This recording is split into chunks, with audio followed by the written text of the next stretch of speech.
In today's episode, while talking about mythology.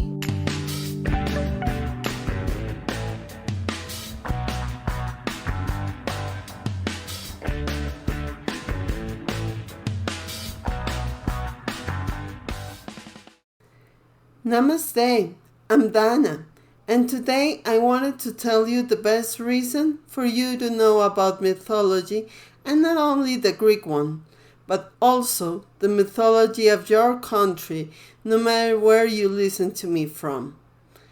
Most likely, just like me, you used to ask a family member to tell you a bedtime story. I had my parents and my paternal grandma, for example. My father, blessed be, as you will remember in the first episode, would take a book and sit next to my bed to read to me. But since he fell asleep, I would end up reading the story to myself. Most of the time. Okay. Well, my grandma and my mom were more practical, and they memorized the stories before going to bed until they lulled me to sleep.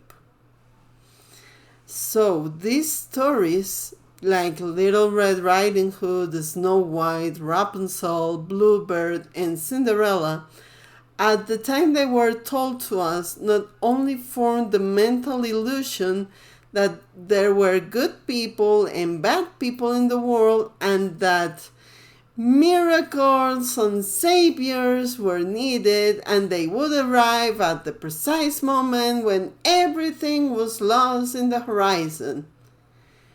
And they also controlled us, just like mythology.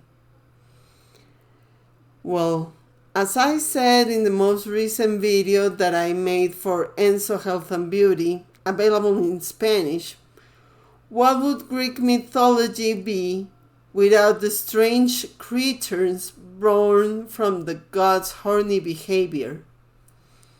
What would have happened if the woman who would later become the Pata Sola didn't commit adultery and leave her husband and her 3 children alone in the dark? Why did the Sombreron only threaten young drunk men who wanted to return home? Keeping this stuff in mind, Latin America grew up with a broad mythological imaginary cut by the scissors of Christianity. The pre-Columbian ancestors told us the stories about the origin of the world. Then the biblical Genesis arrived and altered them to such an extent that the Paisa muleteers told other stories when they went down to the Colombian coffee region. Not to mention the Afro-Colombian spaces, where the fugitives who managed to break free from the slave regime told stories different from those of the tradition of San Pacho in Quibdó or those of Petronio in Cali. So, if you've seen the Matrix saga, well done, because if you're here, you took the red pill.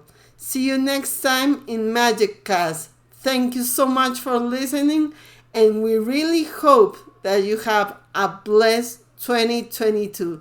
See you next time. Take care. Stay safe. Bye-bye.